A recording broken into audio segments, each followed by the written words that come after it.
3 strips हैं। First strip में it is divided into 2 parts, half part shaded है। तो if I have to write the fraction for this, तो we will write 1/2, मतलब कितने parts में डिवाइड थी, 1 और 2 में, और इसमें से शेडेड पार्ट क्या है, 1 ओनली। तो द फ्रैक्शन विल बी 1/2। अब सेकेंड स्ट्रिप में अगर हम देखेंगे तो ये स्ट्रिप 1 2 3 4 पार्ट्स में डिवाइड है, तो डिनोमिनेटर हो गया आपका 4 और कितने पार्ट्स शेडेड हैं, 2 पार्ट्स, तो फ्रैक्शन बिकम 2/4। ठीक है।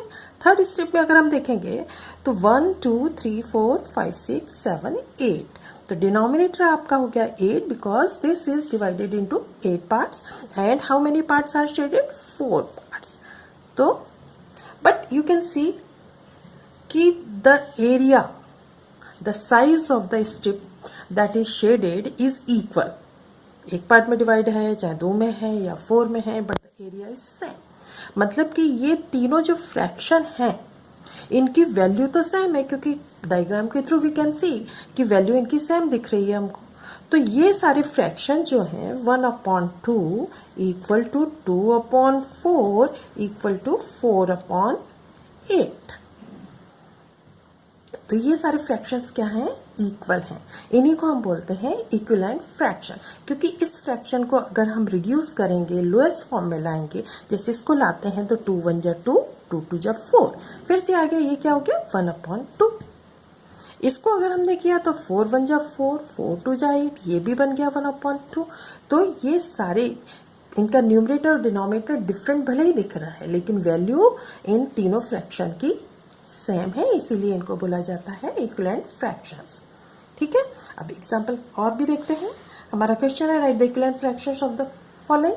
इनके इक्विवेलेंट फ्रैक्शंस आपको लिखने हैं, जैसे 3/5 है। अब बहुत इजी मेथड होता है, हमको क्या करना है, किसी भी नंबर से सेम नंबर होना चाहिए, आप 2 से करो, 3 से करो, ठीक है। तो अगर हम इसका न्यूमरेटर भी 2 से मल्टीप्लाई करते हैं और डिनोमिनेटर को भी 2 से मल्टीप्लाई करते हैं, ठीक है, तो क्या हो गया, ये 6 और ये हो गया हमारा 10। तो 3/5 का इक्विवेलेंट फ्रैक्शन क्या है, 6/10। अगर हमें और भी लिखने हैं तो हम अब यहाँ पे क्या करते हैं, फिर से लिखते हैं 3/5 और अब इसके बाद अब इसको मल्टीप्लाई करते हैं दोनों साइड में 3 से, numerator and denominator both multiplied by 3। तो ये अब कितना हो गया, 9/15। तो ये भी 3/5 का इक्विवेलेंट फ्रैक्शन हो गया। और लिखने हैं तो अब हम 3/5 को मल्टीप्लाई कर देते हैं 4 से न्यूमरेटर एंड 4 से ही डिनोमिनेटर, तो ये हमारा बन गया 12/20। तो इस तरीके से हमने इसके ये 1 इक्विवेलेंट फ्रैक्शन, 2 3, इस तरीके से जितने भी हम इक्विवेलेंट फ्रैक्शन किसी भी फ्रैक्शन के बनाने चाहें बना सकते हैं। ठीक है। तो these are the equivalent fractions of 3/5। अब इस 7/8 के देखते हैं, same method we will apply. अब इसको भी 2 से किया हमने, जब भी 2 से किया, ये हो गया 14 और ये हो गया 16। तो ये 1 हो गया हमारा, एक इक्विवेलेंट फ्रैक्शन बन गया 7/8 का। दूसरा बनाएंगे तो 7/8, अभी 3 से मल्टीप्लाई कर देते हैं बोथ द साइड्स, ये हो गया आपका 21 और ये हो गया 24। ठीक है। एक और बना लेते हैं, तो ये हो गया 7/8, मल्टीप्लाई कर देते हैं 4 से। आप किसी भी नंबर से कर सकते हैं, इट इज़ नॉट नेसेसरी कि आप ऐसे ही सीक्वेंस से करें, आप छोटा नंबर बड़ा नंबर जो भी आप चाहें कर सकते हैं। ठीक है। ये 28 और ये 32, ये 3 हमने इक्विवेलेंट फ्रैक्शंस फॉर्म कर लिए।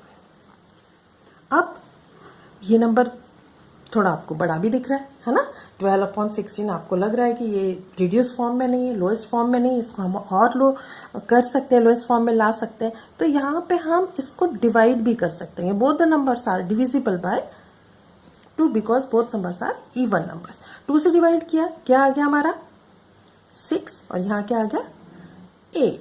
तो ये भी इसका इक्विवेलेंट फ्रैक्शन हो गया। ठीक है। अब ये भी और डिवाइड हो सकता है, क्योंकि ये क्या है, लोएस्ट फॉर्म में नहीं है, इसको हम again we can divide it with 2 से डिवाइड हो गया। अभी हमारा क्या आ गया 3 और इधर क्या आ गया 4।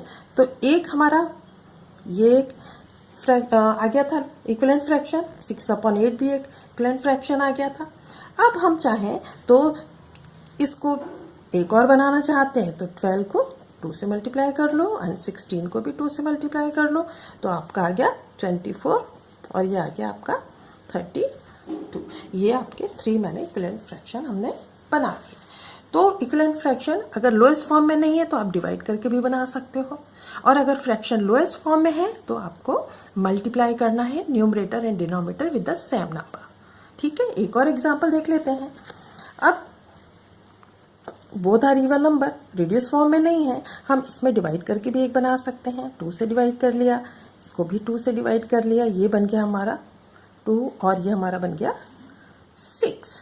ये again both are divisible by 2, हम फिर से इसको, एक तो हमारा ये बन गया, ठीक है। अब इसको हमने फिर 2 से किया और इसको भी हमने 2 से किया, तो ये क्या बन गया 1 और ये 3, ये हमारा सेकंड बन गया। अब एक हम इसको मल्टीप्लाई करके भी बना सकते हैं, ठीक है। तो जैसा भी आप चाहे बना सकते हैं।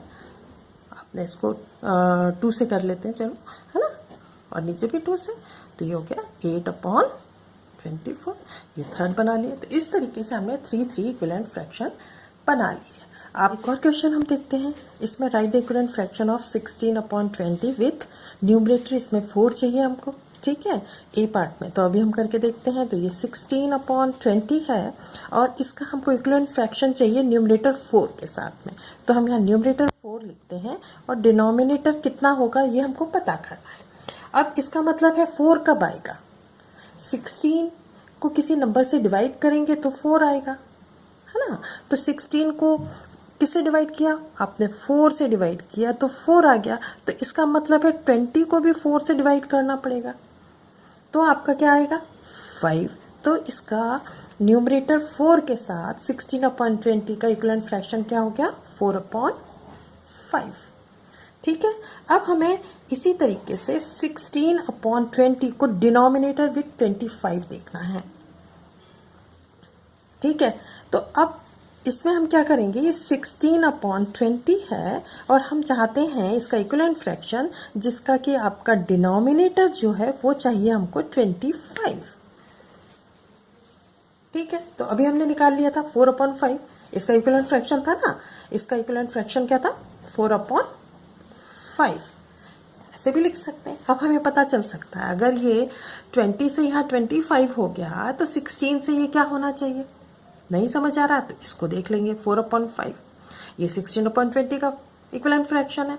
तो 5 को हमने किससे मल्टीप्लाई किया कि 25 आ गया, डेफिनेटली हमने 5 को किससे मल्टीप्लाई किया है 5 से किया है, तो आ गया हमारा 25। तो इसका मतलब है कि 4 को भी हमको 5 से मल्टीप्लाई करेंगे, तो 4 को 5 से मल्टीप्लाई करेंगे क्या आएगा 20।